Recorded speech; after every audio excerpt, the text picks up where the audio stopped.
No tengo correo acá. ¿No está ahí? ¿También? ¿Está ocupada esa? ¿Puedo mandarme pauta ¿Y acá? Sí, señoría, la señora Marina Horvitz viene con un poco de retraso, no hay problema con que se integre un poco después. habiendo un abogado del consejo, no hay problema?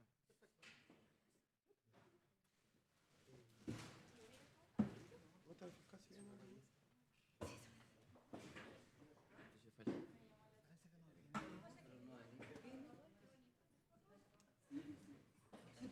Claro, pero yo pensaba en el institucional, así como...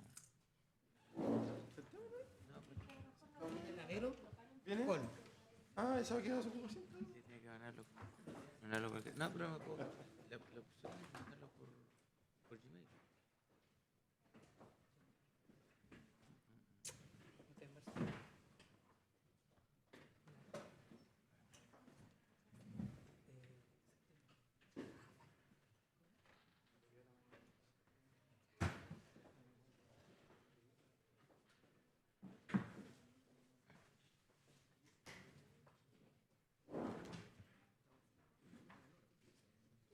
¿Viniste a beber? ¿No? Yo vine en taxi. Sí, el fin de semana.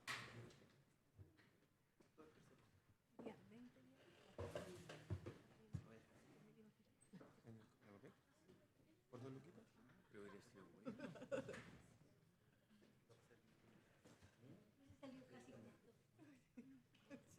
Claro, hubiera sido... Oh. Me rasco con esto. ¿Por dónde bajáis tú? ¿De la casa? Pasáis por el lado, yo vivo en la casa, va como con Parque Bustamante. De hecho, tomé taxi ayer hoy día. En la casa con 10 Bueno, pesos. sería una bendición. Siempre son... Ahí tomé taxi.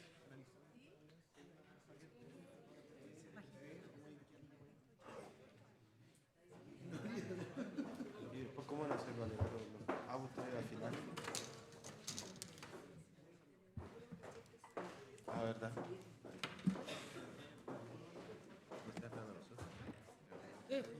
¿Nosotros?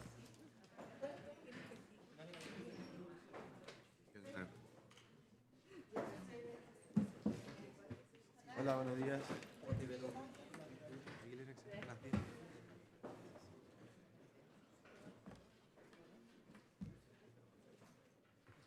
Gracias. Ahora sería la defensa de Gutiérrez ahora, ¿no?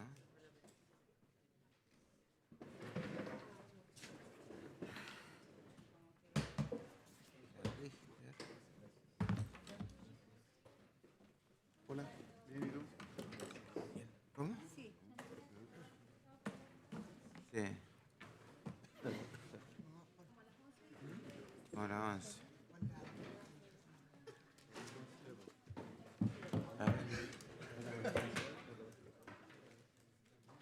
Tres, cuatro, dos, tres.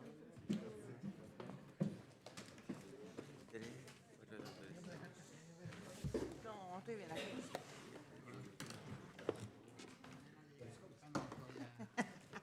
Ah, el último diputado final. La vale, Bueno, uno estaba justificado. Y además me falta uno, parece. ¿Viene? No, pero Chandía está autorizado. Eso Chandía está autorizado para llegar más tarde. Sí, se cambió la...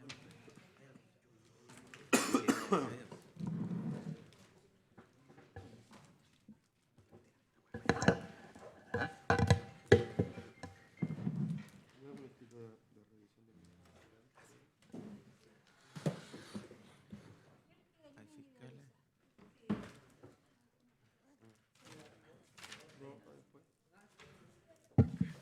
Yo creo que están todos. Vale. A ver. El señor Acevedo se encuentra, ¿no es así? El señor Acevedo, usted, se cambió de lugar. Ah, ya, que se sentó el otro día. Ya. Con ellos estarían todos los imputados presentes, ¿no es así? menos el señor Chandía, que está autorizado para ir más tarde, y todos los colegas. Bien, estamos en condiciones entonces, ¿no es así? ¿Tenemos audio, Lucía? Bien, muy buenos días a todos. Vamos a reiniciar la audiencia. Estamos en los alegatos de apertura y corresponde escuchar entonces el alegato de apertura en representación del señor Gutiérrez. Señor Chávez, tiene la palabra. Muchas gracias, señoría. Después de casi 11 años, 4 investigaciones diferentes, algunas culminadas con un sobreseimiento definitivo y otras que fueron tramitadas en forma paralela, llegamos por fin a conocer un juicio que está fundada en una acusación que a nuestro modo de ver es necesario resumir, esquematizar para poder abordar y dar cuenta de que es una acusación que no puede prosperar y por lo cual debe dictarse sentencia definitiva absolutoria en favor de don José Miguel Gutiérrez. Como está escrito en la acusación, en lo que dice en relación al señor Gutiérrez, se le imputa haber participado en la comisión de un delito de soborno, del artículo 250, en 2 procesos de licitación llevados a cabo en la comuna de Maipú. Recolección y disposición final. Recolección entre los años 2009 y 2010, dice la acusación. El de disposición, los procesos entre el año 2010 y 2011. Y dice una cosa que es muy importante. Dice, antes de la culminación de dichos procesos. Página 3 de la acusación, segundo párrafo. Antes de la culminación de dichos procesos. Es decir, necesariamente antes del año 2010. Porque si el primer proceso finaliza el 2010, antes de la finalización de dicho proceso. Algunas personas, concejales de la municipalidad de Maipú, algunos de ellos, solo algunos de ellos, acusados presentes en este juicio, habrían acordado con 2 gerentes de KDM, el señor Fernando León Stephens, se dice expresamente, y el señor José Miguel Gutiérrez, realizar gestiones favorables al grupo de empresas KDM para favorecer los intereses de este grupo y obtener ellos beneficios económicos indeseados. Se dice en la acusación que se habrían realizado gestiones, tratativas, reuniones para poder arribar a este acuerdo ilícito. Desde el punto de vista de la estructura del delito de soborno y de cohecho, es inimaginable tratativas que sean diferentes a la comisión de un eventual delito de cohecho. Es absolutamente imposible, dado que el cohecho y el soborno están construidos sobre la base de que uno pide o acepta recibir o el otro ofrece o acepta pagar. Es imposible que antes de eso hayan tratativas. ¿Tratativas de qué? Tratativas de cuánto te voy a pagar, y si se dice que hay tratativas de cuánto te voy a pagar, es porque ya se ofreció pagar. Tratativas de cuánto quiero pedir, si se dice eso, es que entonces ya se ha hecho la petición de dinero. Se mencionan 3 hitos. Se mencionan 3 hitos en la acusación. Se menciona una reunión o reuniones en el domicilio del señor Marcelo Torres, y se demostrará en este proceso que no hay ninguna reunión de las que se supone se habrían realizado para este efecto que hayan podido tener lugar antes del año 2010. Se dice que se habrían realizado reuniones en la oficina de KDM. No se acreditará en modo alguno en este juicio que esas reuniones existieran para tal efecto.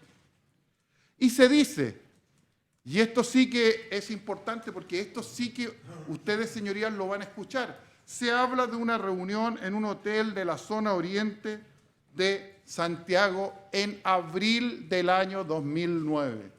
abril del año 2009. 9 de abril del año 2009.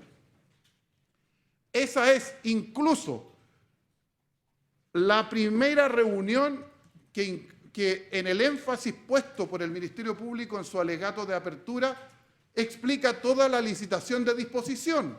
No obstante, que ese matiz no está en la acusación escrita. El señor fiscal, el día viernes de la semana pasada, nos dijo que la explicación de disposición se explica por esta reunión y la vincula directo, año 2009 a año 2011. Esa es, se supone, la reunión que da cuenta de del primer encuentro que se vincula a la comisión de este hecho ilícito. Si es así, entonces, ¿por qué este tribunal conoce de este caso si la reunión fue en un hotel de la zona oriente de Santiago? ¿Por qué? Esta defensa interpuso un incidente de incompetencia territorial que fue discutido ante la Ilustrísima Corte de Apelaciones de Santiago y lo que, en nuestro modo de ver, es un error jurídico de importancia, resolvió la Ilustrísima Corte de Apelaciones de Santiago fue que en realidad el acto, o más bien el cohecho se consuma cuando el funcionario público realiza el acto con infracción a los deberes. Eso es dar vuelta el delito de cohecho. Es un error jurídico. Si se juzga adecuadamente la figura del cohecho y del soborno, en realidad el hecho, como lo dice la acusación, es la reunión en el hotel en la zona oriente de Santiago. ¿Por qué estamos aquí? Yo todavía no logro, y no es cierto, a entenderlo. Pero además, mucho menos entiendo que para la estructura de la acusación del Ministerio Público esto sea un solo cohecho y para la estructura de la imputación del Consejo de Defensa del Estado sean dos cohechos. Mucho menos logro entender, señorías, que se impute la participación al señor Gutiérrez en dos actos constitutivos de cohecho, como lo dice el Consejo de Defensa del Estado, cuando hay un solo acto de aquellos que están descritos en la acusación. Yo me ciño a la acusación en este caso y eso es lo que nos da el marco fáctico. Hay un solo hecho en el cual participa el señor Gutiérrez, 9 de abril del año 2009. Y ya veremos que el contenido de esa reunión no revela ninguna actuación vinculada al supuesto soborno que se imputa al señor Gutiérrez Sastre.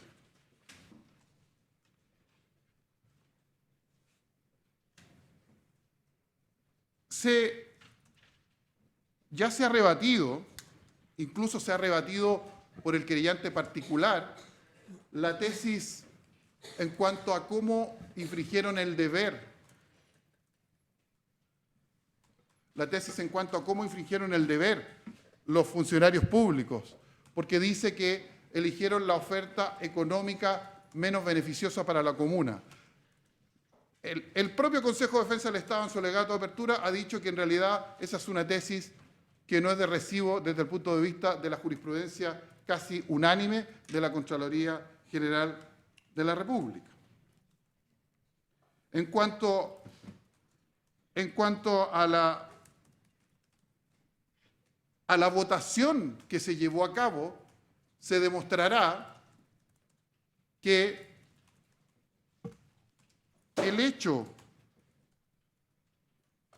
imputado de 23, la primera votación de 23 de abril de 2010, el señor Gutiérrez no participó, no estuvo vinculado a ello. Y además, el rechazo de aquella oferta no tiene nada que ver con alguna actuación que se le pueda hacer endilgada. No hay absolutamente ninguna relación. Pero además, y esto es lo que más llama la atención, esa licitación de disposición viene seguida de otras dos votaciones. septiembre para aprobar una licitación privada y diciembre para aprobar una licitación de 5 años, la privada por 1 año, la otra por 5 años. Y aquí hay una cosa que es sorprendente porque demostraremos durante el curso de este juicio que el señor Gutiérrez ya no estaba vinculado a la empresa Demarco cuando se llevaron a cabo las licitaciones de septiembre del 2010 y de diciembre del 2010. No tenía nada que ver con la empresa Demarco. Y eso el Ministerio Público lo sabe, porque hay testimonios de quien sí era el representante legal y el administrador de esa empresa. Es más, a la votación del 23 de abril del 2010, ni siquiera el señor Gutiérrez era el administrador o gerente de Demarco. El administrador o gerente de Demarco era el señor Fernando León Stephens. Y luego, a partir de mayo, él no tiene absolutamente nada que ver con Demarco. ¿Por qué se le endilga? ¿Por qué se le imputa?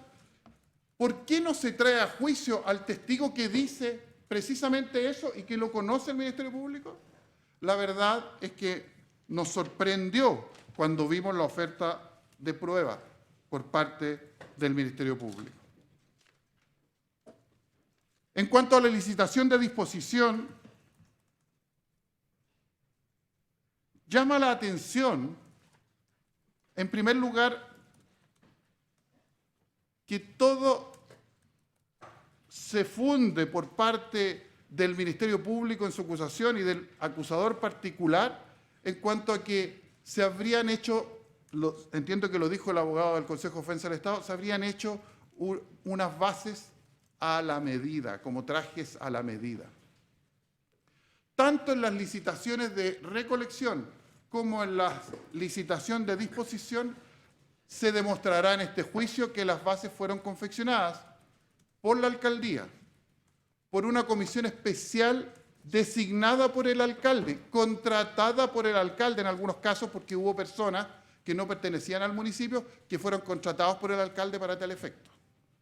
Entonces no logramos entender esta afirmación de los trajes a la medida. Pero además llama la atención que se diga que se hace un traje a la medida para excluir a un competidor. La empresa Proactiva, que fue la que dio inicio por ahí por el año 2011 a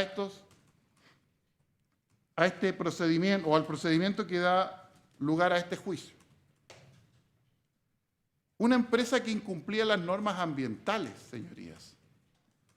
Una empresa que no había cumplido con la resolución de calificación ambiental. Una empresa, como se dijo, que tenía problemas de filtrado de líquidos percolados. Esa es la empresa a la cual supuestamente se discriminó. Yo me pregunto, señorías, ¿qué hubiese pasado si participa en esas condiciones? Se demostrará esos incumplimientos ambientales. Se demostrará que la supuesta actuación del señor Gutiérrez vinculada a esta licitación de disposición no tiene nada de ilícito cuando se escuche ese video de la reunión del 9 de abril del año 2009. Pero además es muy llamativo y también se demostrará que esa licitación no solamente fue aprobada por los concejales que hoy día están acusados, fue aprobada incluso por el alcalde. Entiendo que hubo una sola abstención. La pregunta que yo me hago, si era ilícita, ¿por qué entonces no se trajo a juicio a todos los concejales e incluso al alcalde?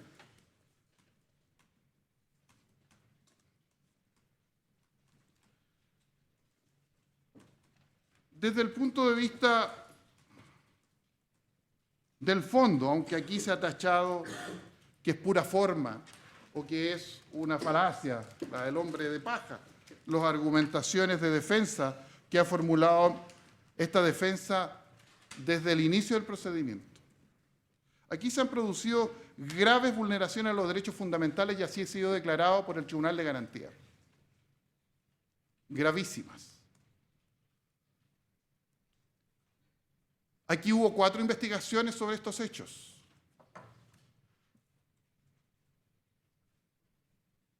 Como ya dije, la primera ya nace el año 2009. Denuncia del señor alcalde de la comuna de Maipú, el señor Alberto Undurraga, en donde el señor alcalde pide que se investigue lo que se dice ahí y si existen otros delitos. ¿Y cómo termina ese procedimiento? Y lo demostraremos. El procedimiento que se siguió terminó con la dictación de un sobreseimiento definitivo. ¿Solicitado por quién? Por el mismo Ministerio Público. ¿Por quién? Por la misma fiscal que investigó estos hechos. RUC 0900-836484-K. Lo escucharán ustedes el audio que fue ofrecido.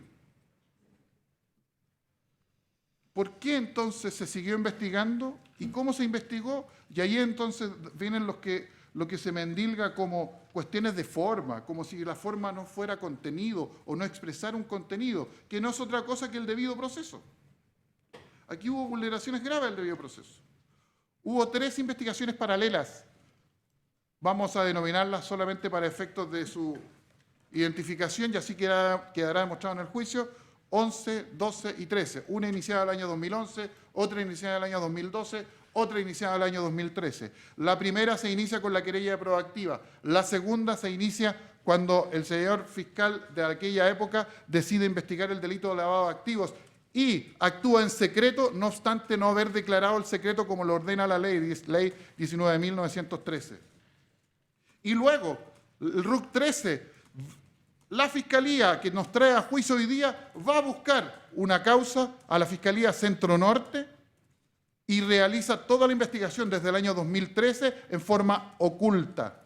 Tanto es así que todas las gestiones que se hicieron hasta la fecha de la formalización, que fue el año 2015, todas las gestiones que esta defensa realizó y que todas las defensas realizaron fueron hechas en el RUC 11, nunca en el RUC 12 y nunca en el RUC 13, porque cuando se supo de la existencia de la causa RUC 13 fue cuando se nos cita una audiencia de formalización.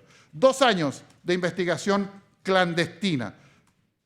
Si eso es forma, bien, es forma, pero que revela un contenido, revela infracción y desprecio al debido proceso. Ya he dicho que desde el punto de vista formal hay un problema que es evidente en cuanto a la jurisdicción territorial de este tribunal. Pero, adicionalmente, me quisiera hacer cargo de algunas cuestiones que tienen que ver con la actuación y que demostraremos que el señor Gutiérrez no tenía ningún poder de administrar la empresa de Marco. Y respecto de la empresa KDM, no tenía ninguna posibilidad de usar $1 millón o $1.200.000 para llevar a cabo estos supuestos hechos ilícitos. No es posible atribuirle al señor Gutiérrez haber usado dinero de la compañía para estos efectos, salvo, claro está, que aquí se levante una teoría alternativa que indique que ese dinero salió de su bolsillo, lo que tampoco podrá ser demostrado y demostraremos todo lo contrario. Esta es una causa que fue promovida inicialmente por la empresa competidora, proactiva en la licitación de disposición. Empresa que contrató al principal testigo de cargo. Perdón que lo interrumpa, solo para entender. Usted dijo que son 3 procesos, 2011, 2012 y 2013. Y ahora nos dice, esta es una causa. ¿A cuál de estas? Perdón, Si usted las dividió, me gustaría que, para aclarar... Este juicio, señoría, este juicio que estamos ahora, es un juicio que recoge estas tres causas irregulares, ilícitas, y es un juicio que fue promovido por una empresa competidora en la licitación de disposición llamada Proactiva, empresa que contrató, y entiendo mantiene contratado al principal acusador, a uno de los principales acusadores. En ese caso, en una licitación de disposición que, vuelvo a insistir, se demostrará que se sometió a la más absoluta regularidad. Pero además una empresa que sí que está acreditado, también, que sí sobornó. Por cuanto, a propósito de estas investigaciones, se condenó al concejal Antonio Neme por cohecho. Cohecho de la empresa Proactiva. Demostraremos durante el juicio que las licitaciones son absoluta y completamente regulares. Todas las bases de licitación, todas, fueron hechas por comisiones conformadas por el alcalde, contratadas por el alcalde. Las bases de licitación fueron confeccionadas por funcionarios de la alcaldía, del equipo del alcalde. Fueron aprobadas y visadas por la Fiscalía Nacional Económica. Y también quedará demostrado. Fueron procesos sin cuestionamientos conforme a los criterios de la Contraloría General de la República.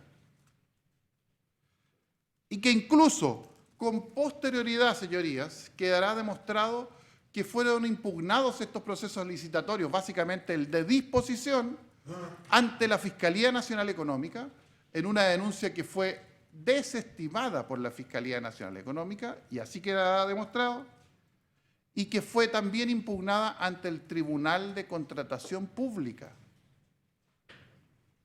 Demanda que también fue rechazada.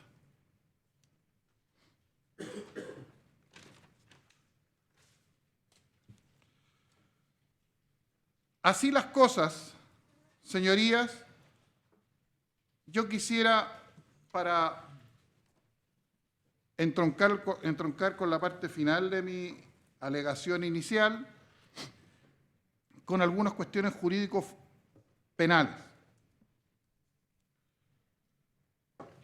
Si los hechos endilgados al señor Gutiérrez el año 2009, o sea, por actuaciones realizadas el año 2009, 9 de abril del 2009, fecha de la reunión en el hotel de la zona oriente, según lo describe la acusación, si ese es el hecho,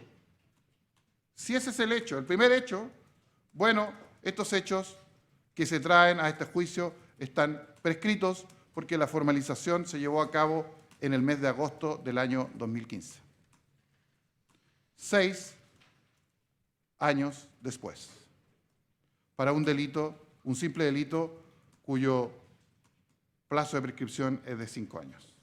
Todo ello de conformidad al artículo 233, letra A del Código Procesal Penal. Desde el punto de vista de la pretensión punitiva, tanto del Ministerio Público como del Consejo de Defensa del Estado, señoría, la verdad es que no la entendemos por varios motivos. Tal cual lo dijo mi colega, el profesor Miguel Soto, en su alegación, aquí hay un claro bis in idem. Si el hecho que se imputa es de abril del año 2009 y ese da connotación ilícita a la licitación de recolección y a la licitación de disposición, si ese es el único hecho, se está juzgando 2 veces un mismo acto. Esa es la primera razón por la cual no entendemos desde el punto de vista jurídico y más bien creemos que es equivocada la imputación jurídico-penal del Ministerio Público y del Consejo de Defensa del Estado. Ya he dicho que en abono a aquello es bastante más inentendible la imputación del Consejo de Defensa del Estado, que habla de 2 cohechos, pero no menciona dos actos diferenciados. No, la verdad es que no se entiende en lo jurídico.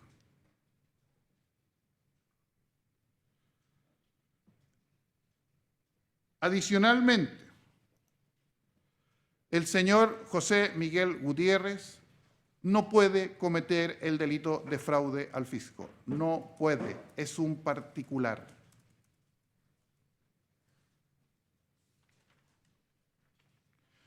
El delito de fraude al fisco, como todos sabemos, es un delito especial impropio, que en el peor de los casos para el señor José Miguel Gutiérrez, cuestión que negamos que sea así, sería solamente procesable o castigable a título de una estafa eventual, como lo ha resuelto la más reciente jurisprudencia de la Corte Suprema, de la excelentísima Corte Suprema.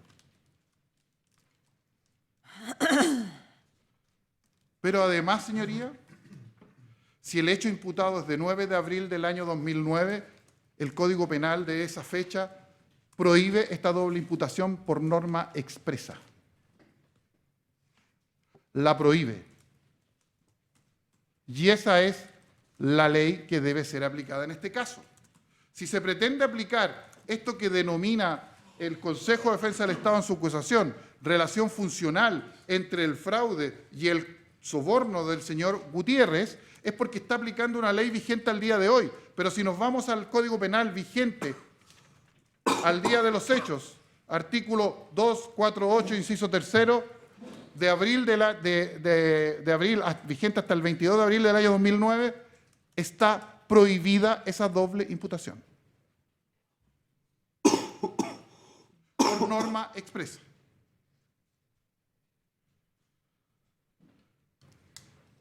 Siempre en lo jurídico también llama la atención esta frase que usa el Consejo de Defensa del Estado. Quizá con el intento de mejorar la posición en cuanto a esa pretensión punitiva, nos indica que entre los dos delitos existiría una relación funcional.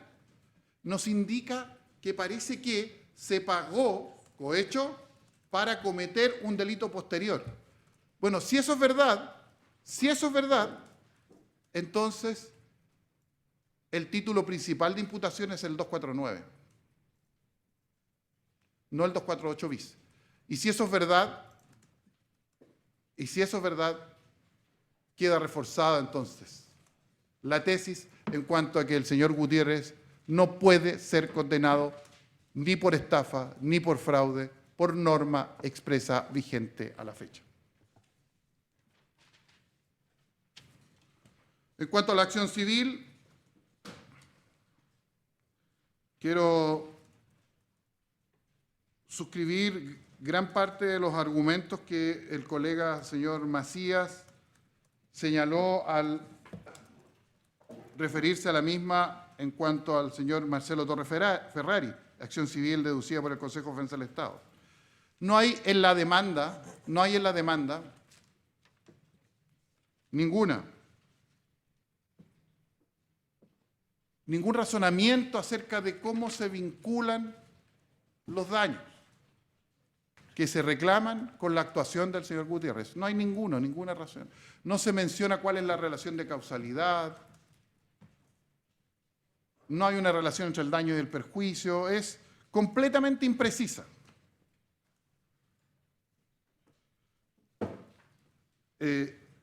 Además, vuelvo a insistir, se le está demandando en cuanto autor de delito de fraude al fisco. Si el señor Gutiérrez no puede cometer el delito de fraude al fisco, por lo tanto, la demanda debe ser rechazada también por ese motivo. Pero, vuelvo a las formas, vuelvo a la falacia del hombre de paja, como se nos dijo. Señoría, esta demanda no fue notificada válidamente al señor Gutiérrez Sastre, ni siquiera la acusación. Conforme al artículo 260 del Código Procesal Penal, y así fue reclamado oportunamente, y fue preparado el recurso de nulidad, el señor Gutiérrez Sastre debió recibir en su domicilio, que estaba registrado desde el año 2017 en el expediente, una cédula en su domicilio conteniendo la acusación y la demanda, o las acusaciones y en este caso la demanda. no se recibió nunca. El señor Gutiérrez no ha sido válidamente emplazado.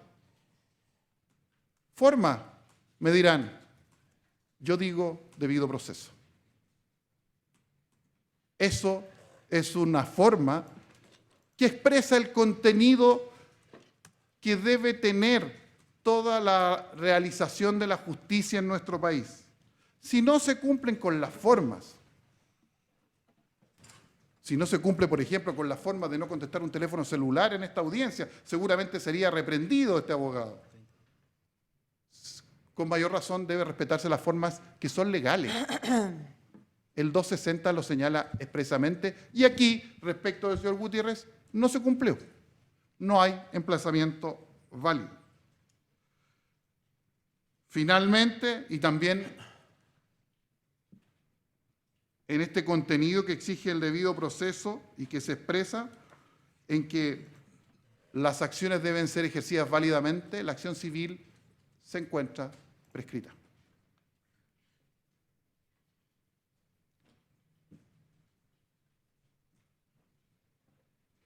Se encuentra prescrita porque, ya he dicho, este procedimiento se inició el año 2011, vinculado a hechos del año 2009.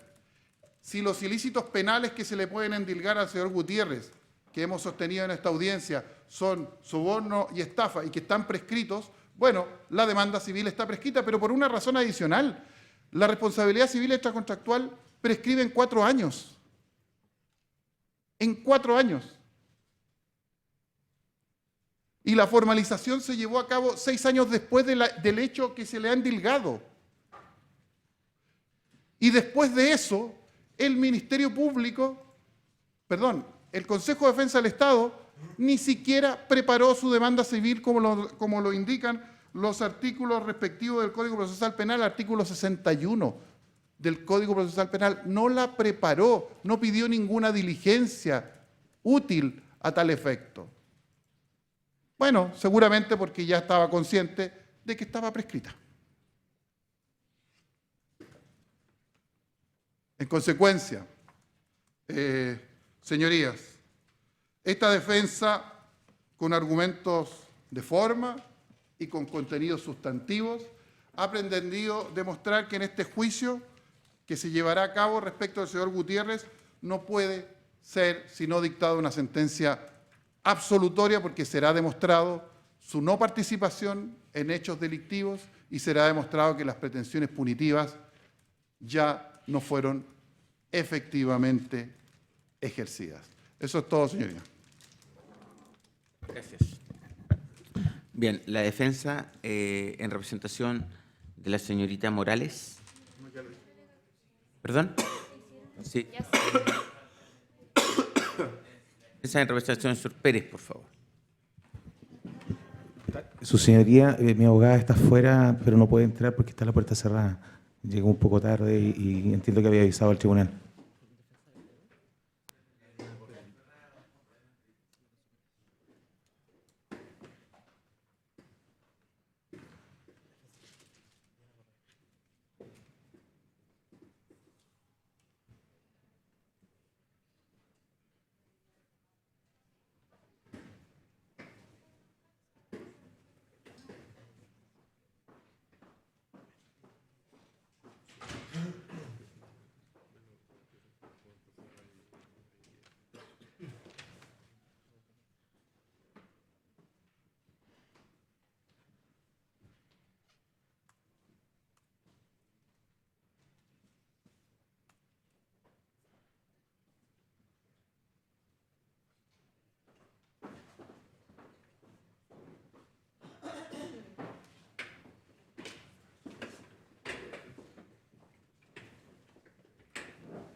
Señor presidente, señoras magistradas, tengan ustedes muy buenos días. Buenos días. Le habíamos conferido la palabra para que usted hiciera su alegato de clausura cuando esté lista.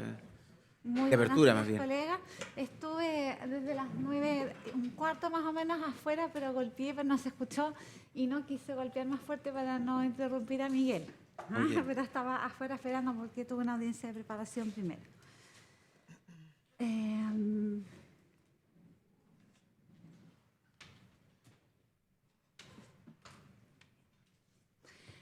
Vuestra Señoría, vamos a comenzar mis alegaciones solicitando la absolución de los hechos en materia de la acusación incoada respecto de mi representado, don Lorenzo Damián Pérez Villegas, así como las acusaciones particulares de los querellantes particulares que están en esta causa. Por razones prácticas, Vuestra Señoría, y teniendo presente que las acusaciones particulares dicen relación con solicitudes de penas diferentes o con calificación jurídicas diferentes, a mí lo que me importa informar al tribunal de Vuestra Señoría es el sustrato fáctico por el cual yo erijo mi teoría del caso, razón por la cual las haré todas conjuntamente con estricta fidelidad al tiempo que les solicité, que es de 15 minutos. En la descripción de los hechos, Vuestra Señoría, el hecho número 3, que es el que atañe a mi representado, se despliega primero una hipótesis general que describe los actos de lavado de activos en los cuales habría participado don Marcelo Torres Ferrari y habría desplegado respecto de otros imputados. A modo general se hace esa descripción para informar el ilícito de lavado de activos con los hechos base que lo sustentan. Pero lo que me atañe a mí como defensora, Vuestra Señoría, es los actos de lavado de activos realizados por don Lorenzo Damián Pérez Villegas y los hechos en los cuales se funda esta argumentación. En primer término, indicarles que mi representado es ingeniero civil industrial eléctrico, que es máster en administración de empresas, que empieza su carrera alrededor de hace 25 años atrás, que es un empresario connotado respecto del cual tiene diversas empresas. Y me refiero a esta circunstancia, Vuestra Señoría, todo lo cual avalaremos con la documental pertinente en la oportunidad procesal que nos corresponda, toda vez que el Ministerio Público describe como resolución del querer delictivo de esta gente para materializar el injusto, hipótesis tales como la conformación de empresas.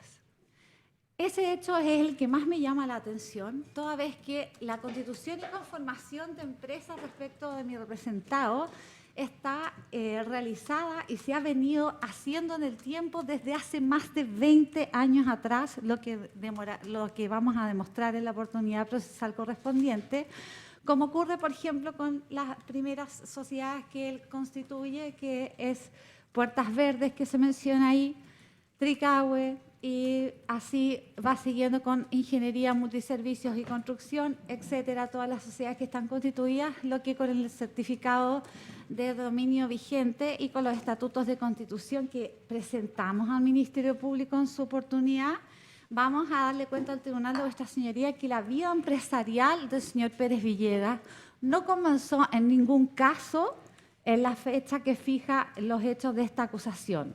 Estos hechos están descritos como si el señor Pérez Villegas hubiese comenzado a trabajar y a ejercer sus labores de empresario desde el día en que conoció a Marcelo Torres de Ferrari, desde el día en que postuló a alguna licitación, desde el día que hubo algún acto que lo vinculara al señor Torres Ferrari y desde ahí, a partir de eso, empezar a adquirir su calidad de empresario. Eso no es efectivo, Vuestra Señoría. Como le indiqué, las constituciones societarias son de data de mayor de 20 años atrás. Vamos a explicar cómo una se fue transformando en otra, vamos a explicar cómo están constituidas esas empresas y vamos a explicar entonces la trayectoria empresarial de mi representado desde ya hace muchos años atrás, más de 20 años atrás, desde la circunstancia que él comienza a dedicarse a la vida empresarial. ¿Y cómo llega a dedicarse a esta vida empresarial, su señoría? Que también es parte de informarle al tribunal de a dónde salen los activos de mi representado, pues se describe que estos activos al parecer nacieron del aire, productos de actividades ilícitas. Mi cliente, Vuestra Señoría, es una persona de inteligencia tal que comenzó haciendo la práctica en una empresa llamada IMCO, que la han mencionado como ustedes podrán advertir a lo largo de los hechos de la acusación. Hizo su práctica profesional ahí, producto de su excelencia en el desempeño de la práctica profesional. Él fue contratado como empleado. Tal fue la naturaleza de su desempeño y sus negocios que fue gerente de esa empresa, y tal fue la naturaleza y desempeño como gerente de esa empresa y el valor monetario alto, elevadísimo para nosotros, de los caudales que él manejaba y produjo, producto de su actividad empresarial, que el principal accionista de AIMCO lo invita a asociarse a esta sociedad. De ahí podemos ver una serie de actos que se despliegan en el transcurso del tiempo y que vamos a demostrar a vuestra señoría, como por ejemplo una venta de acciones donde mi representado recibe una suma de alrededor de 600 millones de pesos, como por ejemplo un finiquito de contrato de trabajo donde mi representado recibe una suma de alrededor de 60 millones de pesos, como por ejemplo otras actividades empresariales paralelas que empezó a desempeñar mi representado y que motivan su salida de AIMCO, toda vez que la persona con la cual estaba asociada quería dedicarse a un giro en particular respecto del cual mi representado, siendo más visionario, quería ampliarlo y desempeñarse en otras áreas, y es por eso que se produce su salida de ese lugar. De modo tal, vuestra señoría, que esos actos de colocación que indica el Ministerio Público y los querellantes particulares, actos que describe como simulados y realizados con ocasión de ejecución de un injusto penal, no son tales, vuestra señoría, toda vez que esos actos se materializaron, como ya les indiqué, hace más de 20 años. Un empresario visionario, vuestra señoría, mueve capitales. A lo mejor a nosotros que somos abogados nos cuesta un poco poder entender cuál es la figura que lleva a una persona a trasladar y hacer movimientos de capital de un lugar a otro. Cuestión que también nos interesa abordar porque hay un informe policial que ustedes van a tomar conocimiento en esta causa, que hierra incluso en la manera de cómo se tributa respecto de instrumentos de inversión del señor Lorenzo Pérez Villegas, ya sea como persona natural o como persona jurídica, sumando estos movimientos que no son más que realizados con un mismo capital, como si fueran capitales distintos para llegar a una suma estratosférica. De modo tal que, vuestra señoría, lo importante es tener presente que mi representado como empresario que es, mantiene constantemente sus valores y su caja, su liquidez, lo que tiene en las arcas de todas sus empresas unidas en constante movimiento empresarial, con la finalidad de propender siempre a que estos valores sean aumentados a través de la inversión. Inversión en fondos mutuos, como lo ha indicado el Ministerio Público, y inversión en otros instrumentos respecto de los cuales se genera entonces que estos activos que tiene mi representado en movimiento tengan un incremento importante que va a sumar y a constituir su capital.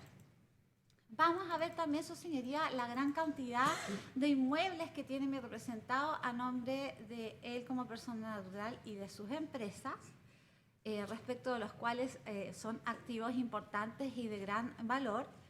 Y estos inmuebles, vuestra señoría, vamos a demostrar cada uno cómo fueron adquiridos y de dónde salieron los dineros para poder comprar y materializar un acto de dominio respecto de estos inmuebles. Por eso, vuestra señoría, vamos a dar cuenta que lo que describe el Ministerio Público es un error garrafal respecto de mi representado. Mi representado no ha cometido ninguna conducta que pueda ser sancionada por la ley, no le ha lavado ningún activo a nadie, no está en necesidad de lavar ningún activo a nadie. Si vuestra señoría se fija en la parte final, en el último inciso de los actos de lavado de activos imputados a mi representado, se señala que él suscribe un crédito bancario por la suma de 13.502.000 pesos en el año 2012, que paga gastos comunes de una propiedad en Chicureo por 3 millones y fracción, y describe una serie de actos que no se condicen con la realidad y que no ha desplegado jamás mi representado. El mayor reproche que se ha hecho en esta causa es la circunstancia de tener fondos mutuos representados por una suma de alrededor de 10 millones de pesos. cuando él, por sus manos, han pasado capitales, como ya dije, de 600 millones de pesos, 60 millones de pesos, sin perjuicio de otros contratos millonarios que él tiene con el Estado en licitaciones públicas, a través del portal de compras públicas del mercado público, donde él ha postulado y ha resultado adjudicado en diversas licitaciones a las cuales él ha postulado, como también ha resultado no adjudicado y ha sido un proponente que ha sido desestimado. De modo tal, vuestra señoría, que vamos a explicarle al tribunal pormenorizadamente cada peso que hay en la cuenta corriente de Lorenzo Damián Pérez Villegas, cada peso en virtud del cual se hizo de sus bienes, cada constitución societaria y la fecha de la misma, cada beneficio que estas sociedades reportaron, y todo ello, vuestra señoría, lo más importante es que lo van a escuchar de la boca de mi representado, quien prestó declaración en el Ministerio Público por más de 12 o 14 jornadas, para no ser inexacta, aproximadamente en el mes de octubre del año 2015, en compañía de su defensora. Y agregar también, vuestra señoría, que allanado fuera mi representado en el mes de abril del año 2014, perdón, del año 2015, inmediatamente mi representado se puso en contacto conmigo, me dijo que había tomado conocimiento de que existía una investigación criminal en su contra, y la actitud que tomó mi representado no es de salir arrancando, no es una actitud renuente, no es una actitud de espanto. Se entera que estaba siendo investigado hace 4 años, y qué acción es la que despliega mi representado, la del artículo 186 del Código Procesal Penal. Mi cliente es la única persona en esta causa, la única, que luego de ser allanada solicitó inmediatamente, cuestión que me consta porque soy abogada del imputado desde esa fecha, y si se fijan en la prueba ofrecida por la defensa, está ofrecido ese escrito también. El imputado solicita al Ministerio Público que se le informen los motivos por los cuales está siendo investigado en presencia del juez de garantía, y se fije un plazo para ser formalizado. Esa audiencia se llevó a efecto. Estaba presente doña Verónica Monge en la época, doña Tania Mora, quienes le comunicaron que él estaba siendo investigado por asociación ilícita, por fraude al fisco, por lavado de activos, y que prontamente sería formalizado.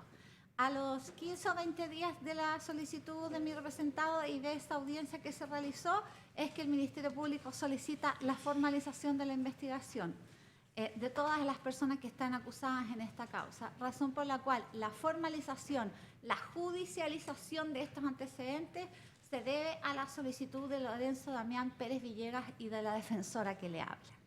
Todos estos elementos, vuestra señoría,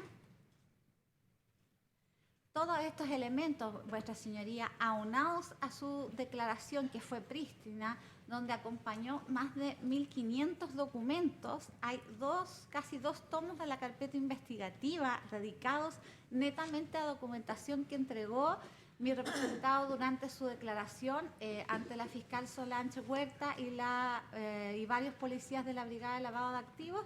De cada consulta que él se le iba realizando, se le consultaba si él tenía la documentación, correspondíamos por cierto de forma afirmativa, y terminadas todas estas jornadas adjuntamos toda esta documentación al proceso y la llegamos de manera íntegra. A mayor abundamiento, vuestra señoría, mi representado, producto de esta incautación, perdió mucha documentación tributaria, respecto de la cual el Servicio de Impuestos Internos se hizo de ella a través de comunicaciones con la Fiscalía.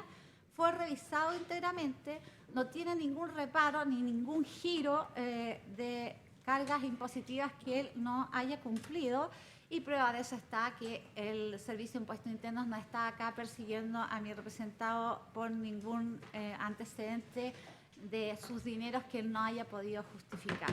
Así las cosas, vuestra señoría, confiamos que respecto de nuestra abundante prueba documental, la versión de nuestro representado y el propio contraexamen que hará la defensa a aquellos testigos y peritos que realizan actos que son atinentes a nuestra teoría del caso, mi cliente va a resultar absuelto de los hechos que se le imputan, porque nunca ha participado en estos hechos, no ha lavado activos de nadie, razón por la cual solicitamos que en definitiva él sea absuelto con costas de los hechos materia de la acusación.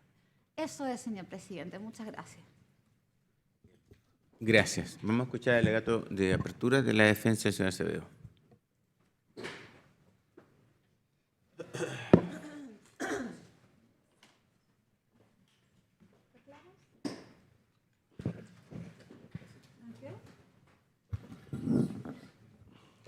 Buenos días, sus señorías.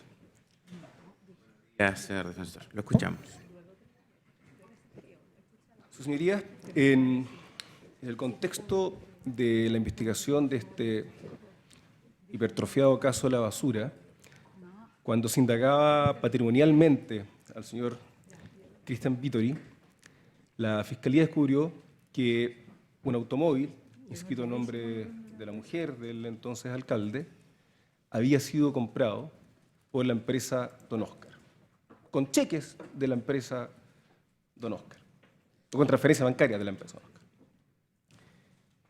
Encontraron esto y entonces la Fiscalía dijo 2 más 2 son 4, la compra de este automóvil por una empresa que es de la comuna de Maipú y que licita con la Municipalidad de Maipú no puede sino ser un soborno. Y conceptualmente y a nivel de conciencia para la Fiscalía, en ese momento la investigación por el hecho 2 se cerró.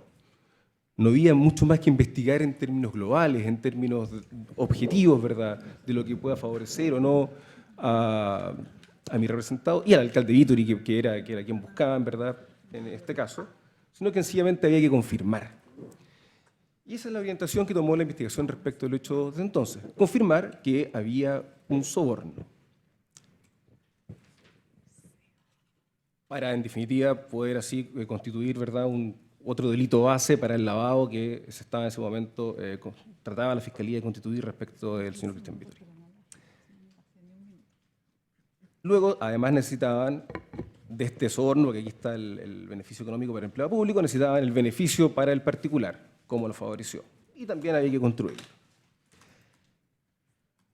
Como ya se explicó por otra defensa, este pago, que sin duda merecía ser investigado, este pago del automóvil por parte de la empresa Don Oscar obedece a otras transacciones previas.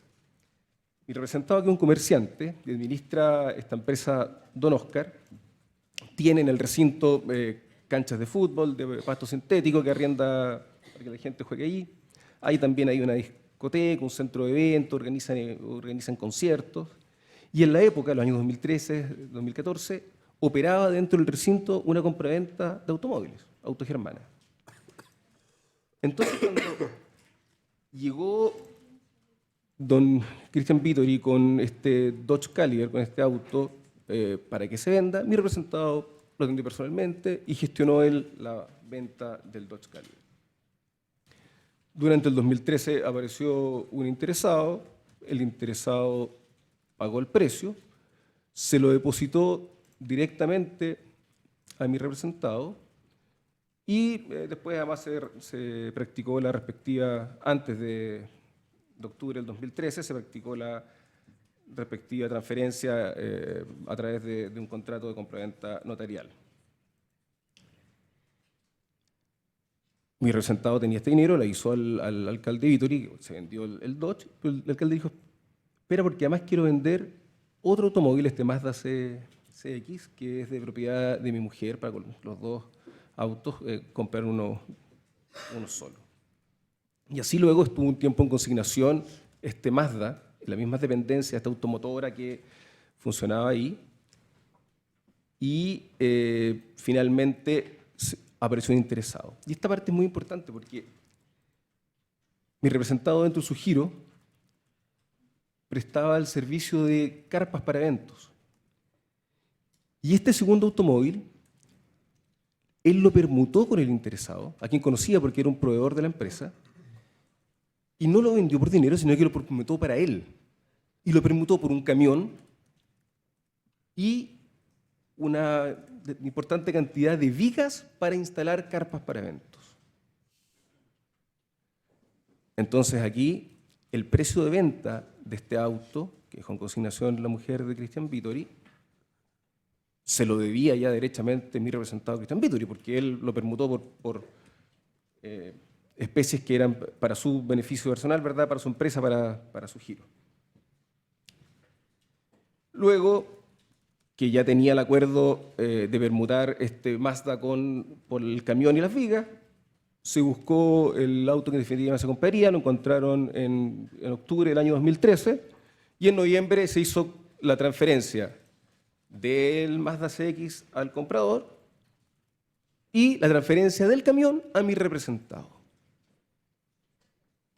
Negocios cruzados, pero negocios al fin y al cabo. Todo esto, estos antecedentes, las compraventas en la notaría, las transferencias de dominio del automóvil, se le presentaron a la Fiscalía en su oportunidad. Pero la Fiscalía, la verdad es que, como digo, ya estaba convencida de que aquí había un acto de soborno. Las cosas, sobre todo en materia penal, su señoría, no siempre son lo que primariamente parecen. Las investigaciones en materia penal siempre suelen tomar otros derroteros. Y para eso precisamente está la Fiscalía, para investigar los distintos aspectos, porque en materia penal todo puede variar rápidamente, para eso hay investigaciones, para eso hay pericias, etc. Cuando una persona aparece colgada de una viga, claro, en principio un suicidio, pero luego si no tiene peteca, si no tiene la lengua protruida, ¿verdad? Si no hubo relajación de esfínter, bueno, podemos empezar a pensar que esto en realidad no fue un suicidio. La Fiscalía, si aparecen esos signos, no se queda con la teoría del suicidio, sino que empieza a investigar un homicidio, eventualmente alguien lo colgó ahí. Bueno, en este caso no hizo eso. En este caso es un soborno, es un soborno y es un soborno. Pero faltaba la segunda parte del supuesto delito de cohecho, el beneficio en favor del particular. Y aquí el Ministerio Público eligió esta licitación de mejoramiento de estas 30 canchas de fútbol. Vamos a ver durante el desarrollo del juicio que la interpretación que da la Fiscalía al beneficio es absolutamente forzada, su señoría. Forzada en algunos momentos a niveles absurdos. Veremos que lo que hubo fue una ejecución normal de una licitación, una adjudicación hecha en condiciones absolutamente normales, legales, y luego una ejecución absolutamente normal, incluso en momentos desfavorables para mi representado. La adjudicación de las canchas se produjo en abril del año 2012, cuando el alcalde de Maipú era Alberto Undurraga y el señor Vittori era un concejal más. En esa licitación, su señoría, a esa licitación concurrieron 2 oferentes. Fíjense, vuestras señorías, que los hechos materiales de la acusación señalan incumpliendo el alcalde Vittori, en esa época concejal, su deber, concurriendo con el voto, incumpliendo su deber de aceptar la oferta más favorable. Sepan ustedes que la diferencia entre IDR, que era la competidora de mi representado, eran en la época, eran en las ofertas, 1.785 UFs IDR contra 988 UFs de mi representado. En esa época la UF estaba a 22.500 pesos, así que básicamente la oferta de la competencia de mi representado eran 40 millones mensuales por la ejecución del contrato y mi representado 22 millones mensuales. Y saliendo incluso del ámbito municipal, su señoría, está el informe de evaluación del Departamento de Control del Gobierno Regional Metropolitano, que al analizar los antecedentes recomienda adjudicar a la empresa Don Oscar este mejoramiento de canchas. Así que desde el punto de vista de la adjudicación, la verdad es que este cohecho para que el concejal, el entonces concejal Vittori, con su voto, ¿verdad?, beneficie a mi representado, es una propuesta forzadísima. Mi representado ganó la licitación con 7 votos y 2 abstenciones. El periodo de ejecución de estas canchas, que consistía básicamente en poner pasto sintético en las 30 canchas y poner rejas perimetrales, para que la pelota no llegue a la calle, debía hacerse en un plazo bastante acotado. En septiembre del año 2012, mi representado solicitó por primera vez que se recepcionen las canchas, porque mientras no se recepcionaran, además, no le iban a empezar a pagar. Él hacía la inversión, y la hizo, y luego comenzaban los pagos mensuales por la implementación de las canchas. Pues le rechazaron la recepción. Y así vamos a ver, se le rechazaron consecutivamente con cientos de observaciones, hasta que finalmente, su señoría, hasta que finalmente fueron recepcionadas en diciembre del año 2012. Vamos a escuchar un audio entre Pedro Acevedo y el entonces concejal, el señor Richter, al que por supuesto la Fiscalía, en su visión vehemente y sesgada en orden a acreditar aquí un soborno y un cohecho, le atribuye una suerte de, no sé, de direccionamiento del particular respecto de un concejal, que en todo caso no es Vittori. Pero es todo lo contrario. En ese audio, donde mi representado está muy ofuscado, lo que le dice al concejal Richter, a quien sí conocía porque jugaban fútbol y conocía más cercanamente, es que por favor no lo sigan perjudicando porque él ve que definitivamente hay una predisposición de parte de la municipalidad para no recepcionarle las canchas.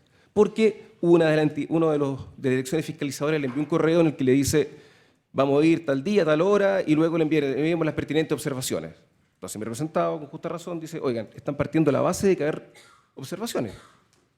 Esto es una persecución en mi contra. ¿Por qué me señala ex ante, de antemano, que aquí van a encontrar observaciones?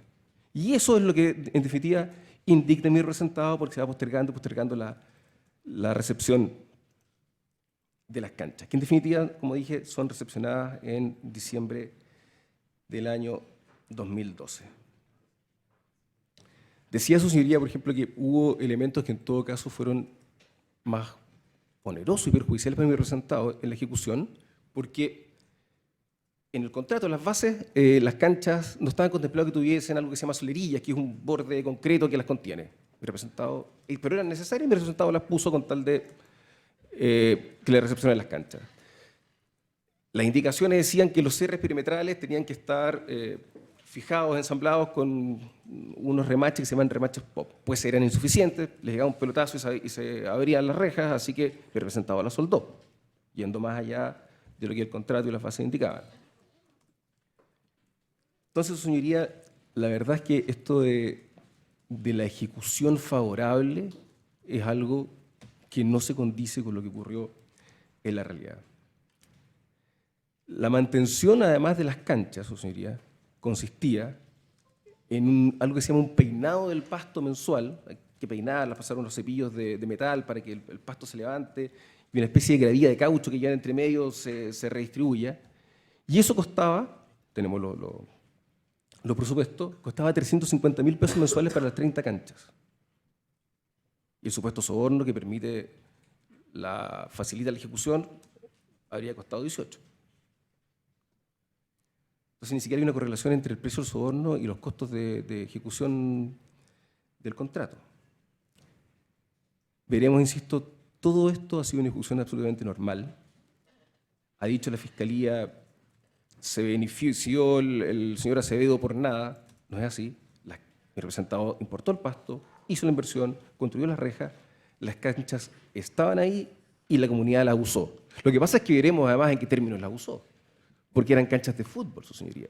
Y veremos que las canchas se utilizaron para diversos fines que no tenían mucho que ver con el fútbol. Vamos a ver que se celebraba ahí el 18, se realizaban conciertos, actividades de las juntas de vecinos. En definitiva, las canchas terminaron convirtiéndose en una especie de plaza pública, de espacio comunitario. Bueno, y con ese uso no podemos esperar que el pasto sintético se conserve en las mejores condiciones. Pero eso también forma parte de una ejecución normal, el mal uso que se da a las canchas. Así como los actos delictivos, ¿verdad?, porque se robaban el pasto, de hecho hubo que cambiar una cancha de lugar porque se robaron el pasto casi entero, y una serie de vicisitudes y problemas que se dan cuándo y cómo y dónde en el contexto de la ejecución normal de un contrato de 30 canchas en la comuna de Maipú. Hay canchas que las cuidan más, canchas que las cuidan menos, hay sectores más complicados donde se las roban, etc. Entonces, la licitación está hecha en un contexto absolutamente normal. La ejecución también. Pero además, su señoría, si estamos a la lógica del soborno, Y a la dinámica del mismo hay un montón de cosas que no calzan. Lo que pretende la Fiscalía que creamos es que apareció en febrero esta licitación del año 2012, luego entre febrero y para que se la adjudique, en verdad, porque concurre, se supone que influye el señor Vittori para que se la adjudique mi representado con su propuesta de la mitad más barata que la otra, en abril, y entonces ahí está el pacto de que me vas a comprar después un automóvil de 18 millones de pesos. Además, para la ejecución, me imagino que haya sido solo un concejal no hubiese bastado para influir en las direcciones respectivas que hace la fiscalización, porque la fiscalización no la hace el señor Vittori en persona. Hay todo un aparataje en una municipalidad tan grande como la de Maipú, además, que es la que fiscaliza. Entonces, en abril estamos de acuerdo que después de que se recepcionen las canchas, Vittori va a poder determinar que se fiscalice en forma laxa, como señaló la Fiscalía. Quizás contaban en esa época que Vittori fuese elegido como alcalde, porque Vittori comenzó su periodo de alcalde en diciembre del año 2012. Y luego, un año y medio después, se concreta el soborno, en octubre del año 2013. Entonces, la verdad, es que todo parece, como veremos, bastante forzado.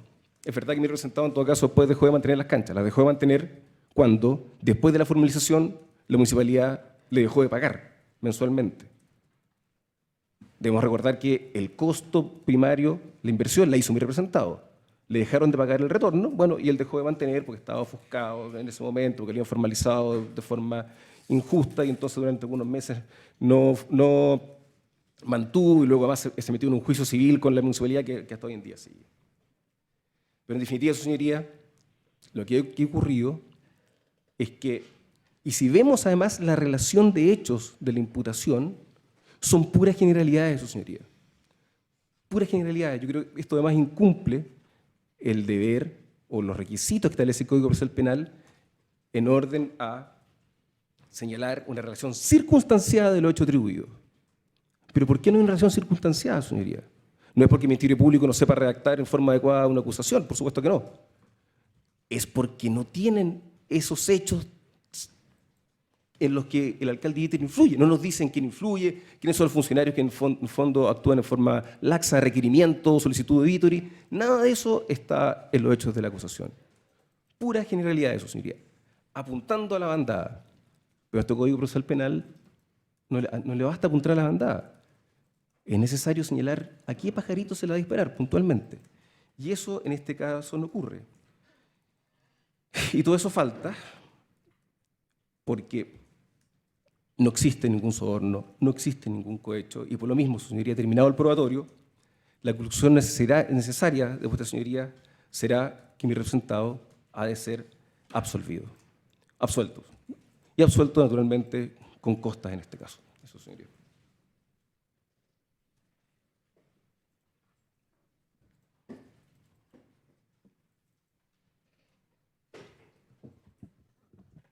Bien, yo le dije a los imputados, presten atención por favor, al inicio de este juicio, que ustedes tenían derecho a hacer uso de la palabra durante toda la secuela del pleito.